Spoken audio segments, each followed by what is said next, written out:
I'm going to be explaining everything you need to know when buying a Mark 1 Fabia VRS. But before we talk about that, I've got a new mod to do, and it involves the rear lights. So to show you exactly what this modification is, I need to turn all the lights off. Let me show you. So when you turn the lights on, you can see, obviously, the number plate lights illuminate, and then the side lights are just these diddy little things down the bottom. And I think it just looks really weird, because obviously most cars, especially like newer cars, the side lights light up like multiple lights, and on old Fabias, it's just these little diddy bottom ones. So this kit is basically gonna upgrade that, modernise it, and it's gonna allow that not only this bottom light is gonna come on, but this top one is as well for the side lights. So let me show you how that's gonna work. So my lovely friend over at USDM UK has sent me that. So we've got to figure out exactly what the hell is going on with this. You just whacked me. So we've got to wire in these wiring kits in this plug here.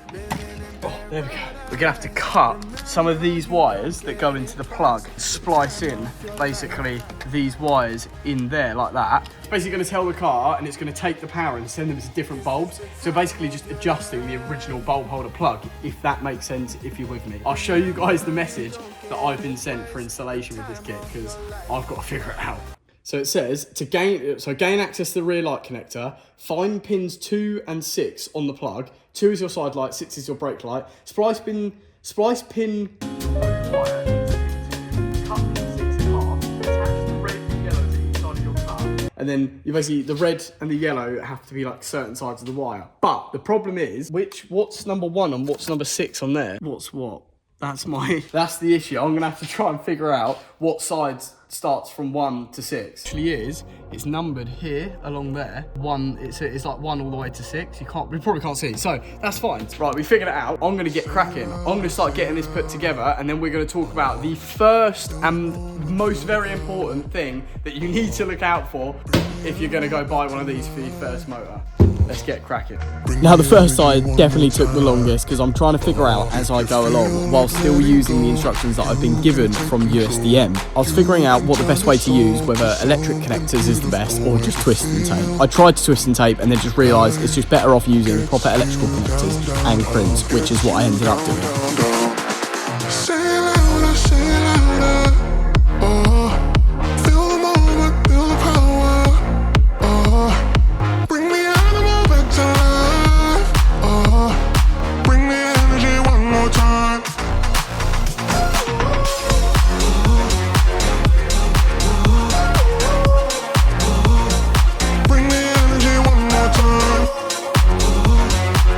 I believe I've done it, but I really don't know. So, 2, turn on. Yes, there's 2. Yes, I've done it. Right, now I just need to do the same on the other side. Let's get cracking. Bring the energy one more time. If you feel like letting go, you can take control. You can turn this all to something beautiful, where you feel life gets you down, down, down, gets you down, down, down. Say it louder, say it louder. Feel the moment, feel the power. Bring me out of time. Oh yeah! I don't know how I've pulled that off, but we've done it. Let's get it all put back together. So while I bolt this back together, I'm gonna talk to you guys about the first and probably the most important thing to look out for when buying a Mark 1 Fabia VRS. That is gonna be the cam belt intervals, the cam belt brand, when it was changed, who changed it, how it was changed. Because the amount of times, the amount of people I know that have bought one of these that either haven't changed the cam belt, haven't checked the cam belt or anything, and they just snap. Or they delaminate, they thread, they strip, they do all sorts of stuff. Timing's out. You know, a lot of people go, oh yeah, you can get away with it. If that cam belt goes, that's it, engine gone. Sheesh. Big pimpin'. Swear that I'ma find my way. Past been gone, I'ma watch it all fade. Whoa, guess I'm going MIA from everybody's problems. Oh, guess I'm locked in. Now, if you're not familiar, your cam belt is what basically runs your engine. It keeps the camshafts at the top and the crankshaft at the bottom all in time. So when the pistons go up and down, it is all running perfectly in time. Now, where is your cam belt? So a lot of people mistake this belt here for your cam belt, but this is actually just your alternator belt. That merely just runs stuff like air conditioning, your alternator and ancillaries as such like that. Your cam belt is actually found under this plastic cover here. Now that can normally be pulled off with just some clips or some bolts. In this case, I think there's a couple of bolts. Now, what I would definitely suggest you do, if you're looking at buying one of these, is just pop that cover off if it's accessible and easy, and just have a look at the condition of the belt. It's really noticeable if your belt is not in good condition. I'll put an image on screen here.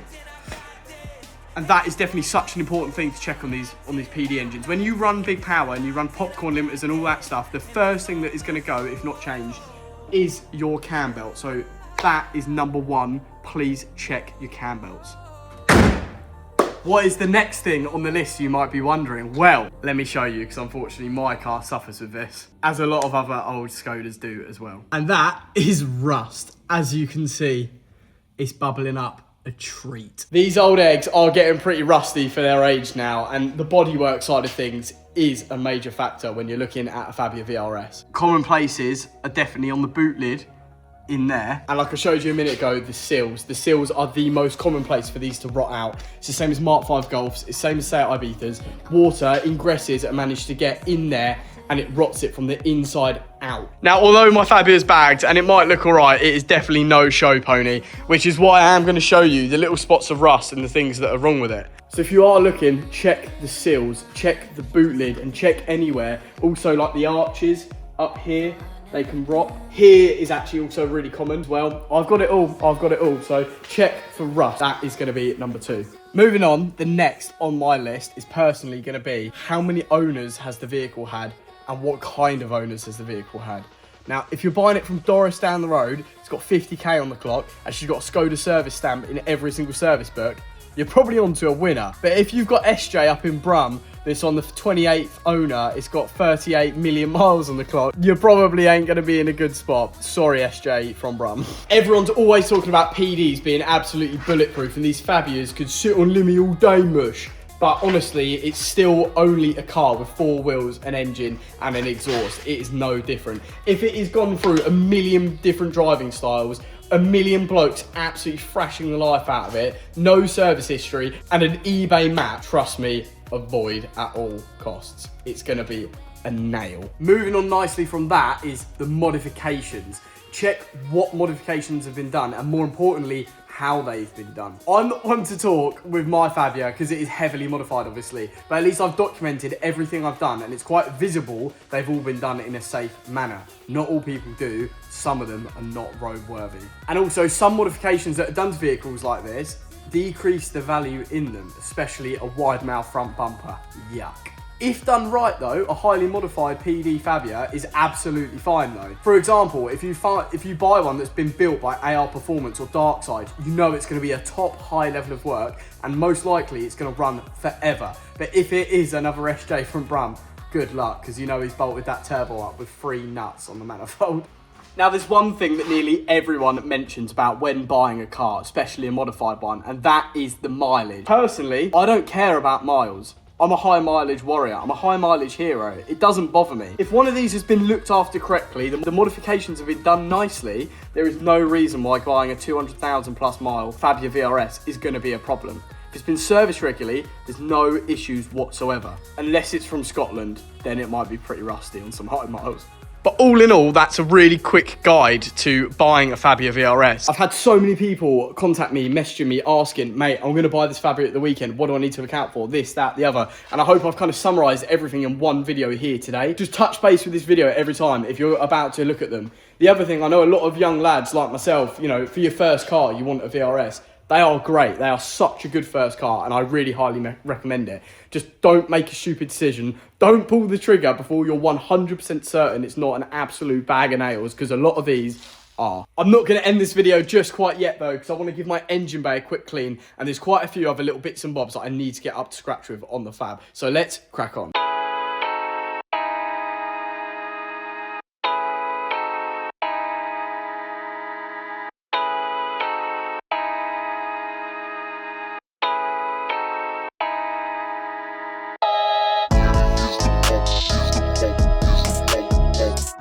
on the agenda is the little emblem from the centre of the wheel that I mentioned in last week's video.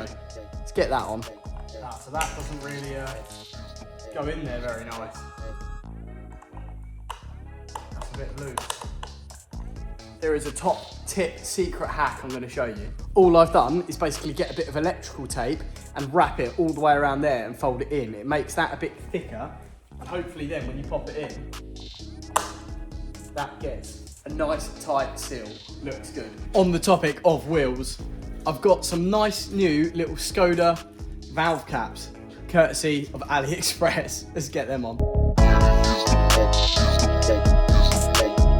I don't know if anyone else also gets carried away on Temu and AliExpress like I do late at night, but I end up just going on an absolute buying spree. And I've bought a new fuel flap retainer that goes on here. It like holds the fuel flap in because mine's gone. So this allegedly is like a universal generic thing. I don't think it's gonna fit, but we'll try it. So this is the new one. So this basically pops on there and then that holds it on to the car so you don't lose it. So I think you literally just press it on around like that. That's now connected, so it's a little bit free spinning. And then you've got this like little nubbin that goes on there, and I think the little, or that goes round there like that. Yeah, we'll do it like that, look. And then that kind of stays loose.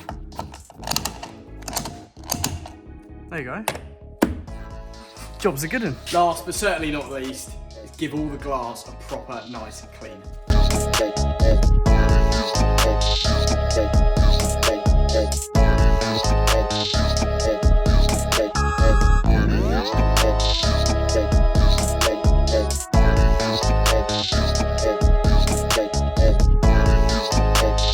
So the last thing I am actually going to do before we end off this video is get a little touch up from paint nuts out and address some issues with the what I painted last week on last week's video, these little door trims, because when I did pull the tape off last week, I didn't really show you guys in too much detail. I did mention it. It did peel a bit of the paint off. So I'm very careful, which I always am. I should be able to basically touch that up like that so you can't notice it. So I'm just going to go around the whole car just on any little bit that may have come off from last week's video and touch it all up so you can't notice it. So I'll catch up with you in a sec when I've done it. Don't fix the rust, obviously. Just hide it and forget about it for another day. Oh, not on the plate though, that won't look good. Because who would ever actually fix rust when you can just do this and then you'll never even know that it's even there?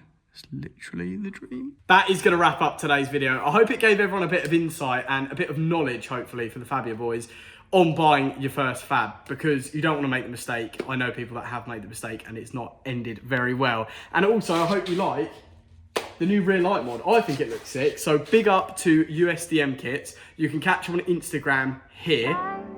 I'm also going to leave a link in the bio, and on my Instagram I'm going to be spamming it up as well. You guys need to get these. They are so cool. They also do the front USDMs as well, the orange side lights that you've seen. This is the same company that do that. There is one disclaimer I do need to quickly make about these. If your Fab has got cruise control, for whatever reason, no one knows why, but if you do fit this rear light kit, it's going to turn your ABS light on.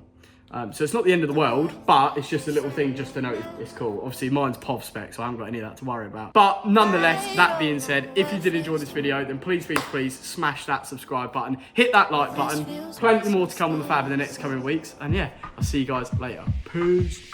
I wanna be a